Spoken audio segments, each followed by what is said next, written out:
Hello, welcome to the session. Children, nowadays we hear a common question in your life. Which one do you like most? Country life or city life?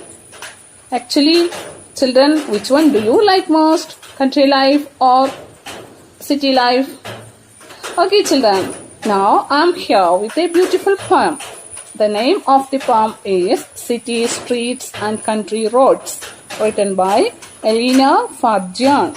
The city has streets, but the country has roads. In the country, one meets blue carts with their lots of sweet-smelling hay and marigolds and grain. Oh, take me away to the country again. In this stanza of the poem, the poet says about the city life and the country life. The city has streets, but the country has roads. The poetess says, city has a lot of streets, but the country has road. I think you have noticed it before. The roads, the difference between the roads and the streets. The streets are always busy, children? Did you notice it? It's a restless streets. It will be a restless street. But when we are going through a road, it will be calm and quiet. In the country, one meets blue carts in their loads of sweet-smelling hay and marigolds and grain. The poetess says that if we are going through a country, we can meet blue carts.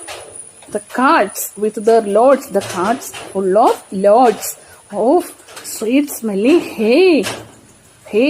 Sweet-smelling hay. The poetess says that the hay has a sweet smelling and the smelling of marigolds and the grain also. When we are going through the paddy field, we can see the grains, full of grains. Then a sweet smelly will be there. Did you notice this? Did you experience this? Okay, the poetess says that, oh, take me away to the country again. I want to go back to the country. Oh, take me away to the country again. Did you understand the stanza of the poem? Here you can see the rhyming words also. The city has streets, but the country has roads. In the country, one meets blue carts with their loads of sweet-smelling hay and the marigolds and grain. Oh, take me away to the country again. Now let's go to the second stanza of the poem. In the city, one sees big trams rattle by, and the breath of the chimneys that blot out the sky, and all down the pavements, stiff lampposts one sees. But the country has hedgerows, the country has trees.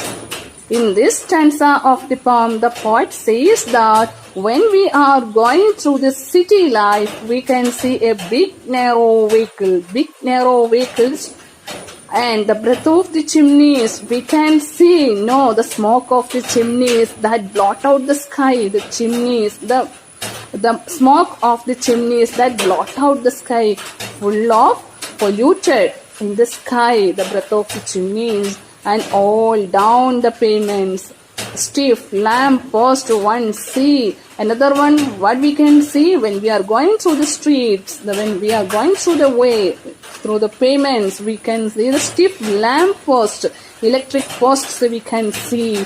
But the country has hedgerows. But when we are going through the countryside, we can see bushes, small bushes in the countryside. The country has trees also. Instead of the electric post, we can see the trees in the countryside.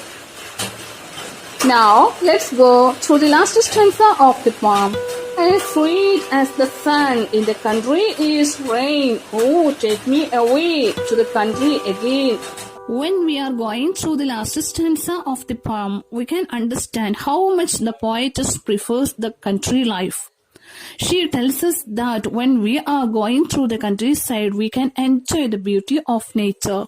We can enjoy the sunshines in the paddy field, and we can enjoy the raining in the countryside. And she tells us that, oh, take me away to the country again. That much she prefers the country life. In her own lines, we can see how much she prefers the countryside. Children, did you understand the poem?